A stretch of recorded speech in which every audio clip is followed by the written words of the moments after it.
Good morning, everybody. Lincoln here, Friendly Neighborhood ITRT.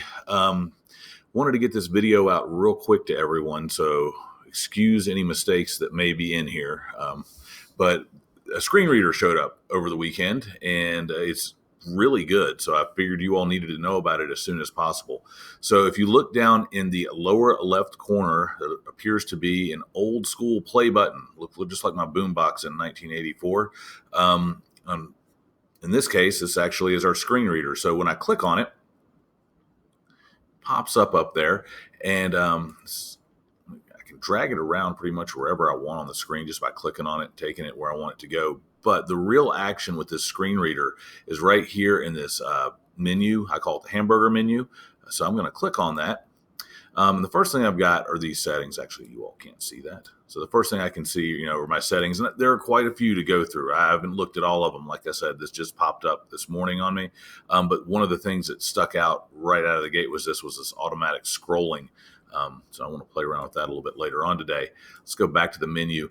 Right here, I can also choose the dialect that I want. Right now, we're just set up for English, female and male, but there are some pieces that will help with our EL students, and I'll get into those in just a minute.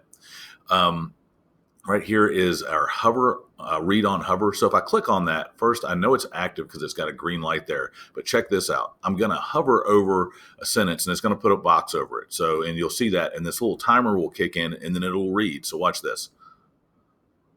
The purpose of this course is to guide teachers through the basics. All right, so I'm going to pause that, but that's all I had to do was just hover and it took off. So I'm going to go ahead and click and turn that one off. Now I want to show you the other way to make the screen read, and I want to go into a little bit of translation with you as well. So I'm going to go ahead and highlight the text, and when I do, this is just another way to make it read. I let go of it. I can click on listen, and it'll read just like the hover read did. But if I go down here to translate, I get all these different languages to choose from. I'm going to go with Dutch this time. So I click on that and it's going to translate that to Dutch. Now, watch what happens when I click the play button up top. Het doel van deze cursus is om docenten te begeleiden bij de basis. So I didn't understand a word of that, but nonetheless, it did translate and read that in a foreign language for us. So let me get out of this one. I'm going to go back down here. This guy right here, this enlarges the text. And what that does is when, well, I'll just show you. I'm going to click on it. And then I'm going to go and highlight the same text and hit listen. And watch the bottom of the screen. Course. Welcome PNG. Canvas Teacher Training Course.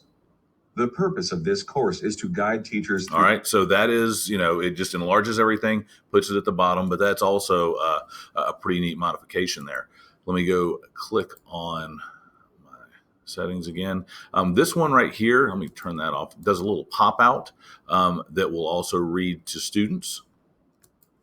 And let's go one more time. I keep on knocking that thing out. All right, so right here, this is a page mask, and we've seen these on the SOL tests recently. I say recently, over the past 3 to 5 years. I'm going to click on it just to show you all what it looks like, and I can, kind of mask the page so I can read through it. If that is too small for some of the text, I can go over here to the plus sign and increase that. It's just something that helps kids track when they read. So if that is going to be useful for your students, absolutely go ahead and give it a shot.